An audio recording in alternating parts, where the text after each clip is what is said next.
why am I here? Why am I here in front of my computer? It's because I moved to Los Angeles 2 months ago. I'm from California, so it wasn't like the craziest, biggest change ever, but I've never lived in Los Angeles before, only LA County.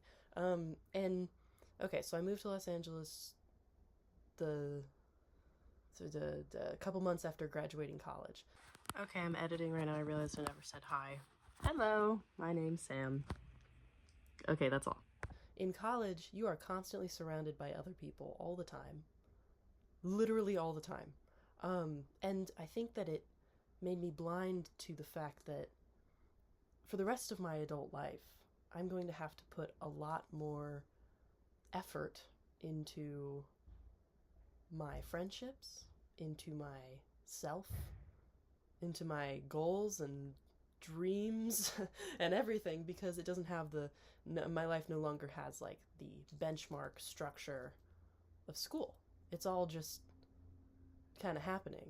And I think that I always wondered when I was younger, like, oh, there's so many adults in my life who talk about, oh man, I always wanted to do this. I never got around to it. Why is that? And I think it's just, yeah, I mean, it's so overwhelming to suddenly be living an adult life, I guess, like out of school, supporting yourself and stuff like that. And you kind of, it's like, wow, the overwhelming possibility of everything I could do with my life. No wonder people don't do shit that they've always wanted to do, because that's a paralyzing thought. Anyway, I'm getting a little sidetracked. All I'm saying is, like, I thought that it would be fun to do a little weekly video diary where I just talk about shit. Because I don't know, I feel like it's something that I feel like can keep me honest, you know? And then it's something that can maybe help you, if you have trouble with structure, because I have a really big issue with structure. I'm not like a self-disciplined person. It needs to be coming from the outside. The threat, because making music and stuff like that, I think it's a very emotional act, making music, because it's all tied into, like, if you're writing music, it's all tied into how you're feeling. Like, even if you're trying to write about something that you're not current, like, let's say I'm really happy, I'm trying to write a sad song, I'm still pulling from something that I have felt before. So sometimes I feel like writing music, even though it's a very emotionally, like, cathartic act, sometimes it's not super introspective, because there's something else going on. You're creating sound. You're focusing on that. You're focusing on, wow, this feels so good to play. Wow, I love the way that the guitar resonates against my chest while I play. All that kind of shit. Or it's like, wow, my voice feels like butter today, and it's satisfying for more ways. In more ways besides just emotionally or spiritually, however you think about it. Whereas like journaling, talking to yourself in your bedroom, sitting on your floor, tarot, I guess, like, there's nothing else going on except for you focusing on how you feel. And that's something that I've never been good at, and something that I want to try to get better at. And so, whatever. Fuck off. Okay, no, not that. No, I don't want to say that. Anyway, so for my first thing, I want to do a lyric review. I write songs all the time, and I write folk songs, and so the lyrics are like the most important part. It's all about the story, like what is being said, what journey am I taking, where are you taking me, what's going on, stop the car. That's if it's only like really shitty lyrics. Oh shoot, next week I'll do one like really, really bad lyrics, but today's lyrics are just phenomenal.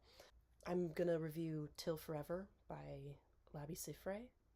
He released this song in 1972, and it was part of his album Crying, Laughing, Loving, Living, which was kind of a really big album in his career. And I want to read the whole song out loud, because it's a poem, and the song itself is only, let's count, 1, 2, 3, 4, 5, 6, 7, 8, 9 lines. It's 9 lines long, and the song itself is only like 2 minutes maybe. Um, and it's just this beautiful little crystallized image of a typical day with the love of your life, you know? Like nothing crazy happens, but it means everything. So here's the song. Here's all the lyrics. It's a very short song. I look up from my book and see you sleeping on the sofa, wearing my pullover. And he's British, so pullover rhymes with sofa. Doesn't when I say it. Um, Walking down the streets on little feet. I could almost eat you. Lucky me to meet you. Wouldn't it be sad if I hadn't met you at all? I'm more than glad that you found me. Put your arms around me. Now after all this time, I still adore you. Need you more than ever. Love you till forever. Isn't that just so sweet? It reads like a letter you'd send somebody. It's not like he's saying anything crazy or cerebral, or he's making love into like this big confusing like nebulous concept. Because I think so many love songs, like the feeling of love is so overwhelming when you feel it that it only makes sense that there are so many love songs out there that try to make love into this big thinky, like, dude, I love you in the way that a raindrop rolls down the car windshield. And that's all great. That has its place. I love it because both things can be true at once. You know, love is this utterly confusing, indecipherable mess, you know, but also it can be so simple. It can be as simple as seeing someone sleeping, you know, that vulnerability, or like, in this song, like you're walking on the street, your lover runs ahead of you, and you're left with that small moment before they realize, or before you run to catch up to them, that small moment where you see them run away, and it's just pure, innocent admiration, and amazement, like, and contentment. It's just such a nice song because I think that it's so earnest. There's nothing I love more in a song than earnesty and complete, just saying it like it is. Because there's a lot of power in poetic language in songwriting. Every song you've ever, I mean, folk songs especially, it's all about like painting this picture, setting this scene. What's an example? A really like poetic song. You could say like Blue, the song Blue by Joni Mitchell. Like, songs are like tattoos, la la la la, ink under the skin. And, you know, but like those are very painterly lyrics and words. These words in Til Forever by Labi Siffre are just so literal, saying it like it is, and that's what makes it special.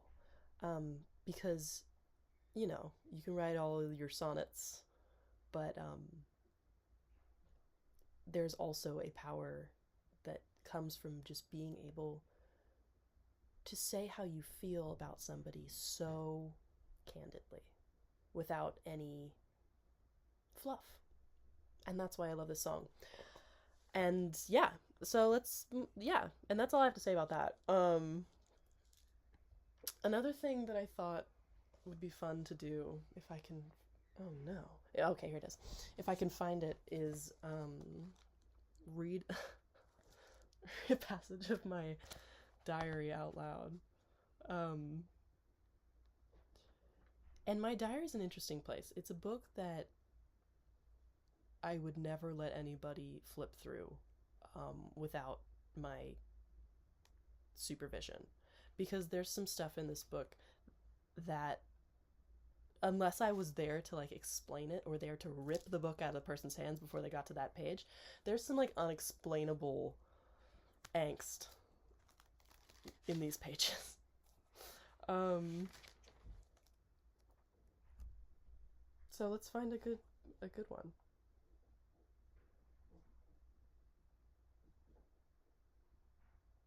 Okay, this is my first one from July 24th, 2024. I'm gonna try really hard to journal a page every night, I think. It'll be good for me. Today's been okay. I still need to clean and do laundry, but I kind of ran out of time. I have to commit to waking up early because it always makes me feel good. But I just got back from tour, and I needed and deserved the rest. Okay, eating Wendy's now. XXX Sam. Literally so bland and boring and mundane, and that's why I like this entry, dude, because it does not stay that way. Yeah, it does not stay that way. It gets pretty intense. And so there it is. And then the next thing, oh my god, it's so awkward. I'm like, and then the next thing, I feel like I'm at show and tell, or I'm sitting in front of like my mom on the couch, and then the next thing I'm going to show you, and then the next drawing, flipping through my sketchbook, being like, and then this one is about, oh man, sorry. I'm going to talk about the book I'm reading right now, which is Dune Messiah by Frank Herbert, published in, I don't remember, wait, let's see, published in 1969. And first of all, can I say, this paperback release of this series is so beautiful. Oh my god, it's so beautiful. It's so beautiful. And I hate to, the first thing I say about this book is, wow, the cover's pretty. But even just, it's just nice. It's just, look how small this book is. It fits into every purse I own. That's how it ought to be. Okay, it's the second book in the Dune series. And so if you haven't read the books, the first two Dune movies that came out, it's like this. This is the first book. It splits the first book in half. So nothing that happens in this book is anything that we've seen yet on the screen. And honestly, I really don't know how they're going to approach it. Because it's getting weirder. It just keeps getting weirder and weirder and weirder. But it does have a lot of interesting things to say about, like, once you become a symbol for something, there's no stopping it, you know? Because Paul in the book, they're going to do it really differently in the movies. Paul is constantly grappling with the knowledge that in his name, billions, literally billions, because let's not forget he's emperor of the known universe, billions have been killed, and he's the main character of the story, kind of, but he's not a good guy. He feels this immense guilt and his terrible purpose, you know, and the fact that his image as Muad'Dib, it's gotten to the point where it's like he can't control anything about it. Even if he was dead, the war in his name would continue, you know? Even if he had died 5 years ago, maybe it would have even people would have been more impassioned, you know, because now he was a martyr and stuff like that. So, I don't know, there's this very interesting character, Scytale, I don't know if that's how you say his name, Scytale? Shytale? Skittle. And Scytale is what's called like a Tleilaxu, please help me out, face dancer. And that's basically the shapeshifter. He can take on like any appearance. And I just love that in a book from 1969, we have like transness and gender fluidity. I don't know, because well, I know it's sci-fi and it's like, okay, the face dancers, there's a conversation that he has with someone, Scytale. I think he has a conversation with Edric, who's like a guildsman, and actually the character asks, he's like, so are you male or female? And Scytale says, neither and both and whatever I want. And that's fun. That's great. More of that. But yeah, Dune, I'm halfway through the book, And I really do think that this book, Dune Messiah, is is setting the stage. I think that it's really good so far, but I mean, I know shit's probably gonna go crazy at the end, but I know that the later books get weirder and more expansive, so I'm kind of okay with the fact that this book is kind of like it's setting the stage for the other ones. So it on its own might not be my favorite, but it's necessary to connect the story, because I don't know, there's so many levels of like it's I don't know how this guy Frank Herbert didn't go crazy, because everybody's a fucking oracle in this book. You know, you got Gaius Helen Mohaim of the Bene Gesserit. You have Princess Irulan, who's not an oracle, but like she's trained in the Bene Gesserit ways, so she's like very perceptive of every little facial movement and minutia. And you have Paul, you have the guildsman, you have I'm forgetting about Alia, obviously. Paul's sister, played by Anya Taylor-Joy in the movies, I think. So it's like everybody is expanding their consciousness and like has crazy visions and just kind of like knows things that cannot be known. And so within that, you have so many oracles. There's a passage I just read in the book, which is like saying something about how the timeline and everything that is about to happen is like this really skinny tunnel or this really skinny pipe, and it's clogged with oracles. That's exactly how it feels, because if you have so many people being able to like look beyond the veil, that gets complicated, because you know, obviously not everybody's on the same side, and so oracles, and so like certain people with prescience, that's how you prescience, are hiding things from others with prescience. Like the whole conspiracy of this book is they're just trying to ruin is highest Gaius Helen Mohaim of the Bene Gesserit, the Reverend Mother, and Edric, this guildsman, the Space Guild guy, Scytale, the Thaloxu face dancer, and Irulan, the princess consort, played by Florence Pugh at the end of the second movie. It's like, you know, obviously they're trying to ruin Paul. They're trying to take down Paul Atreides, you know? Tale as old as time. And, you know, are they the good guys? No. Is Paul the good guy? No. Dude. I mean, not even, like, everybody, it's like watching The Sopranos. Everybody's a little, ambiguous. Because I feel like in a universe where that much power can be attained by one person,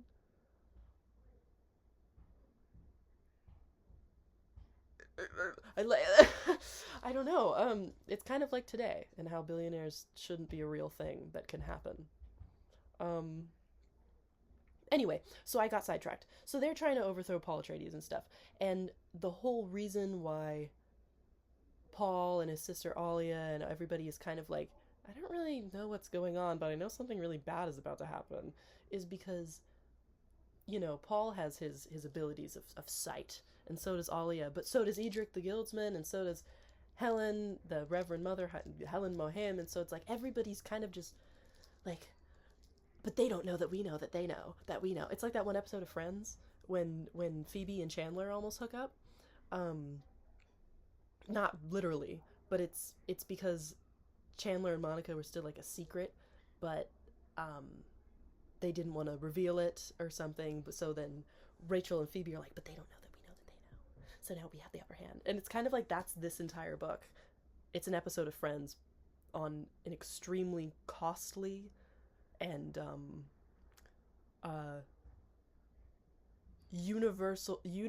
like it's an episode of Friends that affects the lives of billions, unfortunately. But it's good so far. I'm excited to see where it goes. I'm only about halfway through. Next, here I am. And that's all for that segment. Next, I'm going to talk about projects that I'm doing. And this is where I come back to what I was talking about at the beginning of this video, which is like keeping yourself honest. A really big thing I struggle with is feeling like I'm not getting anything done, even if I am doing a lot, you know? So it could be nice to have a little catalog. It could be bad. Who knows? I'm just trying something new. And also, I feel like I can really, really struggle with motivation, where it's like, oh, wait, actually, I don't want to do anything ever, and maybe I'll just stay in my bed all day. And that's not great. So maybe talking about it and talking about things I'm doing will make me want to do them more. Because I'm finally catching that wave of, like, inspiration and motivation after a really long drought. So, who knows? So anyway, the first thing I'm doing is I'm redoing my website, which I've done like 3 times at this point, because I used to have it on Wix, but Wix is an Israeli company, and I'm not going to like pay for a subscription. And then I did it on Doric, but Doric is nice.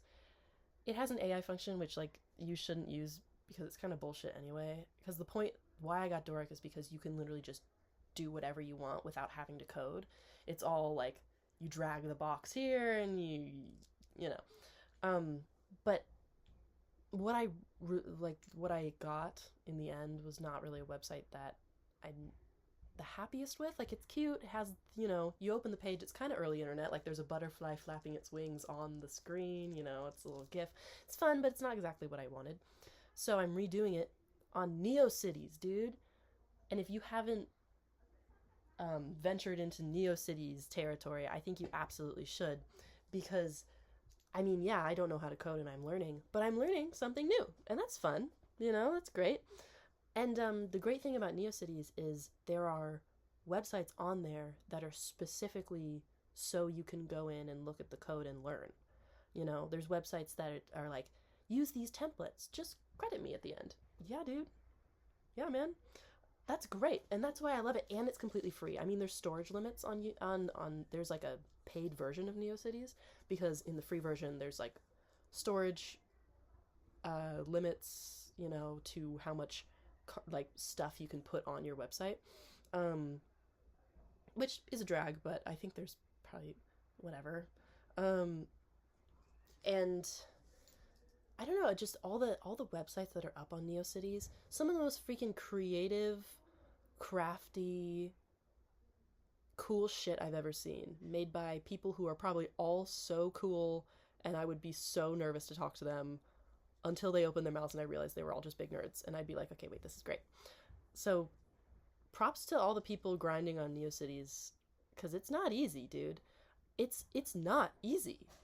Coding is not easy. I never thought it was, but now I'm just truly, you know, I respect it, you know, respect a lot more.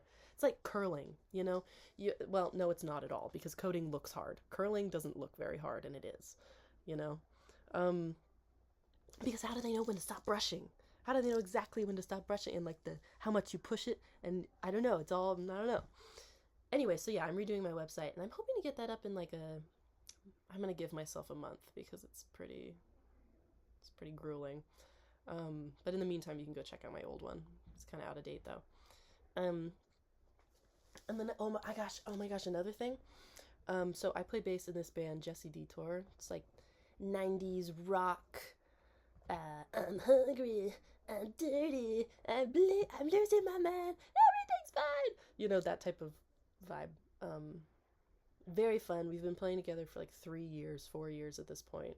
And we actually just played Lollapalooza earlier in the fall.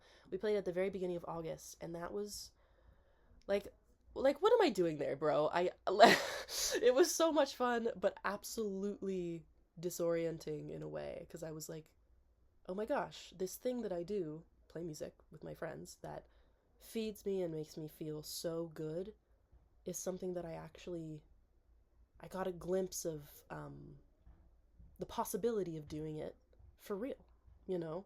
Because we have been doing it for real. You know, we've played shows, we've toured, DIY tours, really fun, freaking changed my life adventure tours. But you know, in somebody's car, all our stuff piled on us, the makeup, the green room is the car, you know, that kind of stuff. And I love it. So it was very interesting after years of doing that, which is the very DIY like approach to things, because that's what you got to do. You just got to get out on the road with your friends and play bars and play to 5 people and sell handmade shirts and beaded bracelets and shit. It's great. It's so much fun. So yeah, it was interesting to get a glimpse of a really professional show. Well, professional is not the right word. A really big operation, okay? Like, I've never played a venue that big, obviously. And so it was really interesting to see how it worked, dude. So many moving parts, so many people that are being really relied on for shit to work. And all of them, nice as fuck. Nice as hell, dude. Everybody, like, and I think it's also because, like, you know, the sound guy, we get up there on stage for a sound check, we're like, starstruck. He can tell it's like, oh, you know, baby's first rodeo. And it was so lovely. I had a great time. My parents were at the barricade. And it was just a lovely experience. I thank you to Berkeley Popular Music Institute for taking us along for the ride on that, because that was great. Anyway, but so yeah, I've been playing with Jesse for a while, and we're releasing one of our songs. We have recorded like 4 or 5 new ones, and releasing one of them in 2 days, actually. It's called Once, and it's my favorite one that we've made so far, I think. And that's just because it's like every band needs a few really good, like, breakdown heavy hitters, you know? Like, picture, I'm trying to give, picture like Paramore, like Decode, you know? Every band needs that because it's so fun to play. Nothing is more fun than knowing that the big section is coming. The big, open it up, like, just shit on the floor, I don't know, section is coming. And nobody else knows it because nobody in the audience knows the song. It's so fun to be like, I got you when it hits, and then everybody's having a great time, and it's so loud, and it's like you can feel the amp just like from my feet to my head. It's great. I just love it. So be on the lookout for that, because I'm very proud of that, and there's more stuff to come. Something else I'm doing currently is trying to find a fucking job. I don't know if anybody's hiring, but I mean, half of Hollywood has my resume, and have I heard a call back? Nope. But that's okay. Because it has to be. Because it'll be okay. I'm gonna find one, and what I plan to do with my first paycheck from my job is buy a rug. And I know that I buy a rug and bring my friends out and maybe buy them some drinks or something, because it's my first paycheck. Like, I don't have to immediately save that. I feel like the first paycheck is like you celebrate with that, and then every paycheck after that you use wisely. Life is short, okay? I'm gonna buy a rug because my living room is nice, and it has all this beautiful, cute furniture, but like the hardest wood floors ever. And I love hardwood floors, but it's just like there's no squishy, comfy surface for me to cross my legs on. And that's just a need. And so I'm gonna get a little rug. Yeah, okay? Yeah. And, okay. So then my other project is, I've been writing so many songs. And to be honest, I think that's because the past 2 weeks of my life have been kind of terrible. Kind of like just a little rough, a little rough. And then unfortunately, so it goes, you end up writing really good songs, and you're like, wow, isn't it great that all these good songs came from a time where I just was feeling like shit. But happens. It's good song's good song. What's important is that you don't seek out the bullshit just for the creative inspiration. Oh, no, no. No, no, no. Anyway, so yeah, I'm writing a lot of songs. I'm trying to record an EP. The way I like to do it is I love playing in other people's bands and being a band member and being like a co-writer and stuff like that. But then for my music, I really, really like to do as much of it alone as I can. And I hope that doesn't sound weird, because the thing is, I do have a band. They're all in Boston. So I don't have a band right now, actually. But I did, and it was fantastic. I loved playing with those guys. But recently, I've been really getting more into solo performance, like solo acoustic performance. And I think that's because I really enjoy when my music that I write is solely my own. Because it just feels nice to have one thing that is entirely mine. And I don't know if that's I don't know if that sounds weird, but and I think it also is kind of like, it takes the pressure, because my solo project, I used to put a lot of pressure on it, because you go to a music school and everybody's like, you gotta get your shit off the ground, man, you gotta fire under your ass, when's your first show? And I'm like, oh gosh, I gotta make this my thing. And then I came to realize there's so much other stuff that I want to do and can do, being in bands, doing some film scoring, like, just so much other stuff I like to do, that the music I make should be more a source of comfort and a source of release and catharsis, rather than something that has all this pressure and expectation behind it. At least for right now, maybe someday I'll be like, I really want to get my solo stuff moving. But for right now, I really like when I approach the music I make solely from a treating the music that I make as Preyhound as like a diary, as this, but a little less damning, because I think it's so easy to, in this day and age especially, when you're posting stuff online about your music, and just kind of existing in this oversaturated, crazy Thunderdome, where, first of all, it's a miracle if your stuff even gets seen or heard. Second of all, you're not going to make money off of it, unless you're like a big dog. And I'm in the process of taking things off Spotify and canceling my subscription, all that kind of shit, because they don't care about artists, obviously. Trying to start up like a Bandcamp title. I think I'm gonna keep my first album on Spotify. But then any subsequent releases will not, like, nothing else is gonna go on there. I don't really know yet. It's all just kind of a mess right now to be a musician. It always has been, but it is definitely like a mess right now in terms of sustainability. And so if I could have one project where I'm not having to worry about that, because my goal in creating it is just to create it and not because I want it to provide anything for me, it's good, it's nice. I think it's necessary, because there's a lot of creative and artistic things that I do in my life that also provide things for me, whether that's like, I don't know, whether it, money or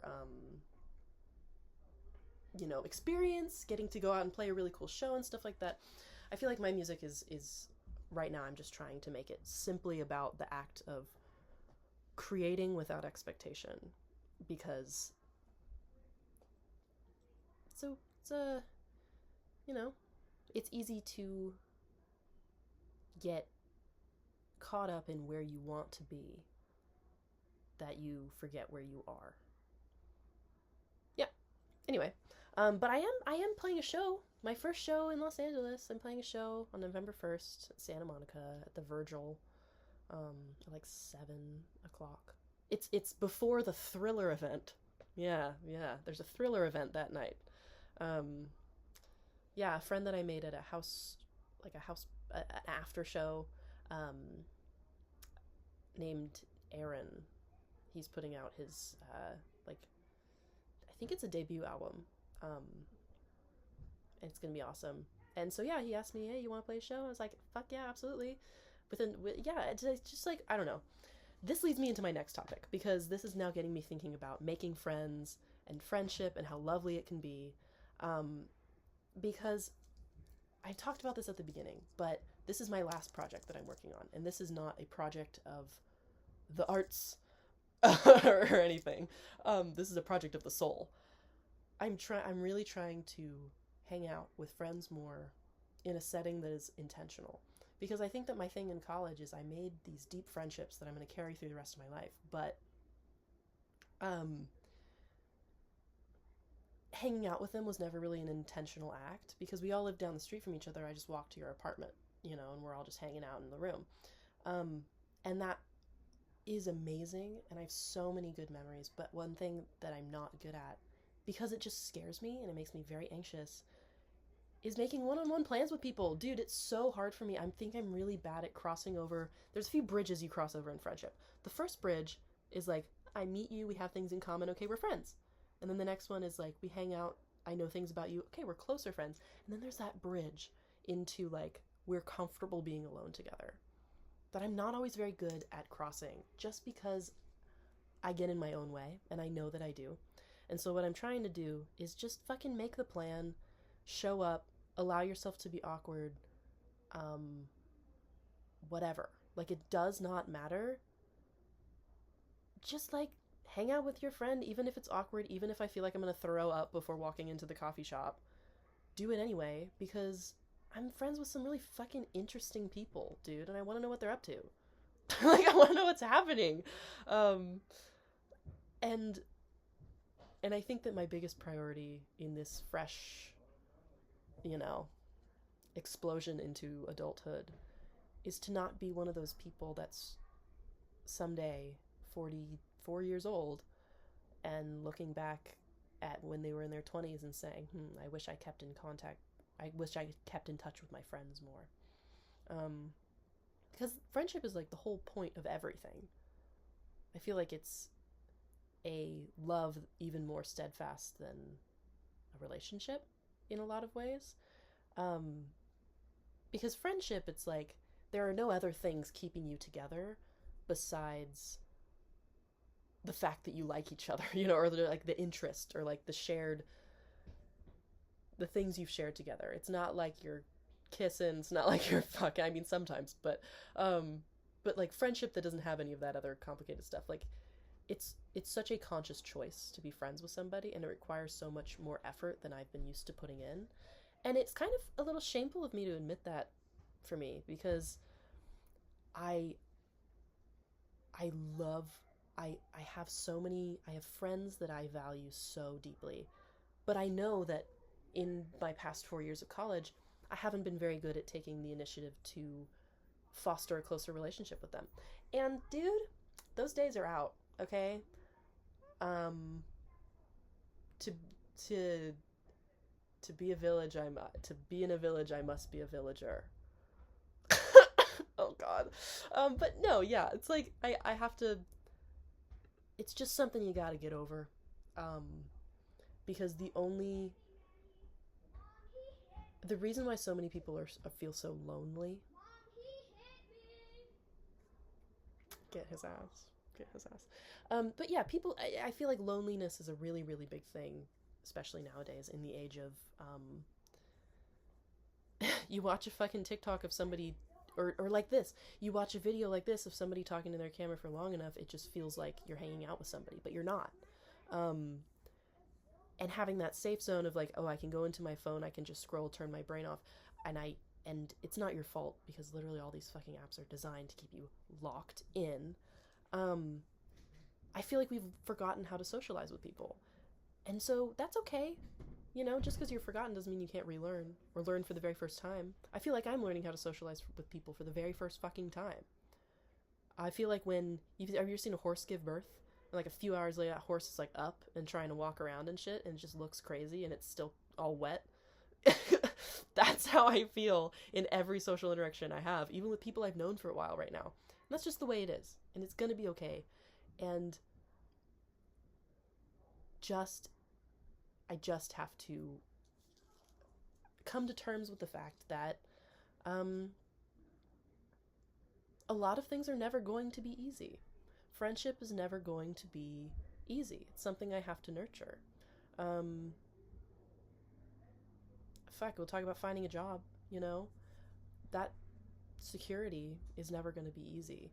And it's scary right now because I don't know what's going to happen, but I have to try. It's never going to be easy, so I guess I have to try. Yeah. And okay, so that's all the projects I've been working on lately. And okay, something I wanted to do, and I don't know how this is going to go, so this might totally flop.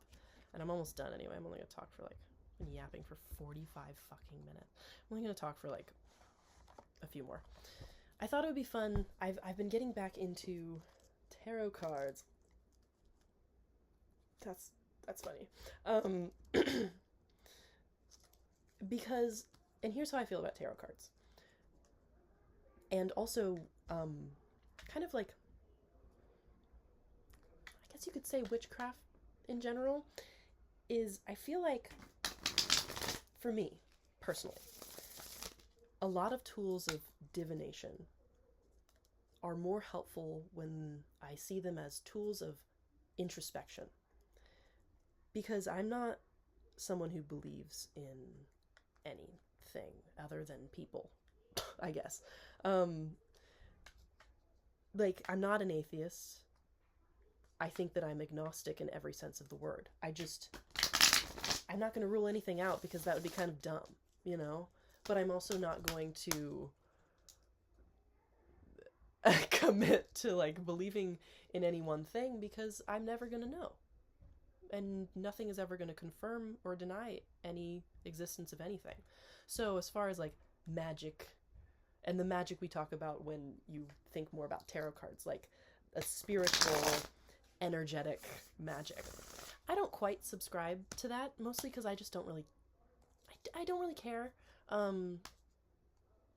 mostly care about, like, okay, like if I'm in a forest, I feel that there is magic there, you know? A beach, you're standing, the waves are crashing and the wind's blowing, there's magic there. It's a different type of magic. It's just like, it's not a different type of magic. I think it is what people talk about when they talk about magic. It's just like the magic of this raw, natural world, I guess. I believe in that. I like to pull the card with a question in mind. You know, I'm describing what everybody fucking does. No, okay. I like to pull the card with a question in mind, and then it's more about what the card stirs up in me. And I think that, honestly, I'm preaching to the choir. I have a feeling, and tell me if I am, because, well, but this is why I'm not good at doing readings for other people. Because you pull the card, you're like, okay, past, present, future, 3-card draw. On the topic of my love life or something like that, or my career. You pull the first card at something like this, you look at the meaning, you contemplate it, but you look at the card and, like, you really, really study it and what's physically happening in the card and how that meaning might change if it's upside down, literally. Like, if I pull the Chariot, sometimes I'm thinking, oh, the Chariot takes you places. If it's reversed, it's like I'm going backwards. Something like that. And it's more about, okay, I pulled this card, I was disappointed with the card it was. Why is that? Why is this meaning disappointing to me? or why is this meaning favorable to me? And through that, it informs what I do. When I have a future card, it's not like it's not like this is going to happen. And I think that this is true among so many people, among everybody that reads tarot. I just don't really know because I haven't talked about it with people that much. So let me know. Is everything you pull, especially like a future card, it's not saying that this is going to happen. It's saying that if you follow this advice, this could happen. So it really is an extremely realistic, like, not realistic, but it's kind of like, it's more,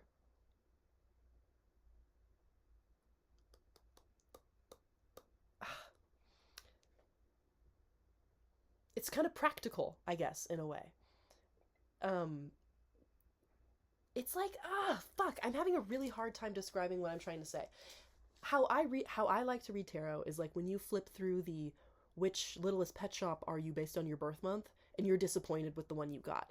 It's like, it's the way I read it is like, okay, yeah, the April is this Littlest Pet Shop. Why am I disappointed with that? Okay, what should I do? It's more of a look at what are the cards making me feel, rather than I'm searching for an answer. It's like I'm not going to the cards to try to find an answer. It's more like I'm going to the cards to maybe reveal feelings that I have been ignoring or been pushing off. Because sometimes you pull a card with a negative meaning, you get freaked out or disappointed by it. It can stir up some feelings that you may not have realized that you've been ignoring. And that's great. I think that that's what it often does for me, and that's why sounds so selfish. That's why I'm just like not good at doing readings for other people, is because it's more about checking in with yourself. It's like writing in a diary. Oh my gosh, I keep coming back to this shit. It's like writing in a diary without writing. It's thinking in your mind diary. And also these cards are beautiful. It's the Rider Waite, the Rider tarot deck. Yeah. So let's just do an example. I'm gonna do past, present, future. No, I'm gonna do the day. Let's just do the day. Let's do morning, afternoon, and night. So I lay 3 out, morning, afternoon, and night. And I flip them over. So the first one is an upside down 7 of swords. So he's attempting to pick all these swords up, right? There's 7 of them. That's a lot of swords to pick up at the same time. You try to pick up so many swords, you might get hurt. You might get cut. But it's reversed. And so that makes me think that and I'm kind of like, okay, so then how does that relate to the morning I've had? And then it allows me to be a little introspective. Think about the morning I've had, how I felt. I felt like this, I would say. I have a lot on my to-do list. Felt like I was trying to pick up a bunch of swords. And honestly, the amount of shit I have to do, picking up all those swords, kind of hurt a little bit, making me feel a little unstable even, like just a little, I'm kind of, it's a little dangerous having a really long to-do list that makes you feel bad sometimes. Okay, so present, what time is it now? It's the afternoon. We got this. I look at this now and I'm like, okay, this is a nice card. It kind of looks like this guy, he grew his stuff. It looks pretty ripe, ready to go. But he's looking over it. He's observing his work. He's resting on his laurels a little bit, even, maybe. I suppose that it kind of feels like I did so much shit yesterday. It does feel like I'm resting, looking at my harvest, I guess, a little bit, looking at what I've grown. And in the future, which is this evening, tonight, looks like a freaky night is in my future. Okay. So, that's not fire in the background. Those are just red roofs of houses. This is the 8 of Swords. Because she's not she had, okay, so I could see this as like the swords could free her, you know, and the swords might be like the work. The swords could be representative of the shit I have to do. I'm bound in this. See, this is what it's kind of drumming up for me, is I think about how I'm feeling, and I think about how that can be expressed in the artwork on the tarot. I feel bound, paralyzed sometimes by the shit I have to do.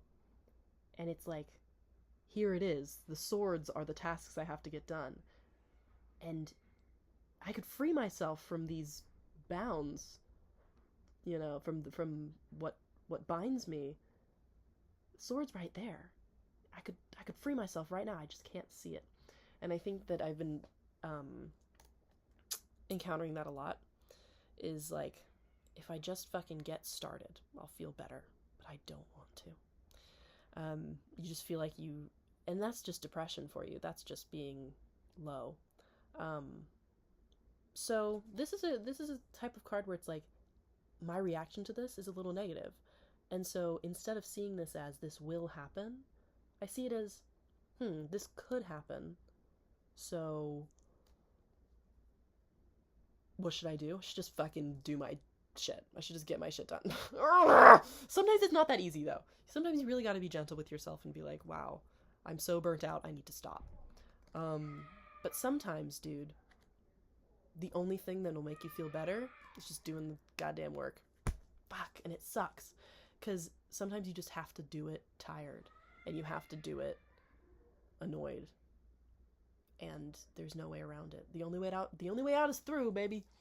And so then maybe I'll pull another one. Be like, okay, I was unsatisfied with what could happen, so maybe something better could happen. I pull one more as a clarifier or something. And I get the sun, you know? Which is a very positive card. I love the sun. Fortunate marriage. Happiness, fortunate marriage, contentment. Me too, dude. Me too. I love that kids live in this building. I've never really had much of a community in my apartment buildings, and it's nice to see, like, human life around. People growing up. I inflated my inner tube. I left it out there at the pool. I wrote on it with Sharpie. I wrote on it, use me, just put me back after, because I want the kids to have fun with it. Anyway, so, like, the sun. You know, if I maybe just give myself a little push, just push myself a fucking little bit, do my work, while at the same time remaining gentle, because a really big issue is when I have to go do my work, I get really hard on myself, really beat myself up about it. But if I stay kind and gentle and kind of have that levity and that light, and it comes from a good source, you know, getting the work done comes from a place that isn't fear, it just comes from a place of confidence in myself, then maybe this is how my night will go. Yeah, that's how I like to do it. And it's fun. It keeps me, it's a hobby that keeps me honest. Anyway, that's all for today. I'm gonna do something next week where at the end I have a little segment called Ask Preyhound. It's kind of silly and stupid, but I kind of want it to be like an advice column. Not that I'm in any position to be giving good advice. More just like a yap column, I'm nosy column. So if there's anything that is on your mind that is troubling you, let me know, and I can put in my 2 cents if that's something that you would ever be interested in. I don't know why, but people are interested in a whole hell of a lot of things these days. Yeah, so that's it. This is the last thing. If you go to my Instagram, look at my link tree. There's some pretty cool stuff in there. Specifically, there's some resources for Palestine in there, and there's also some just like trans community resources in there. And so yeah, just go check that out. Stay up to date on what's going on. And that's all. And that's all. And after 1 hour and 57 seconds, that's all. Okay?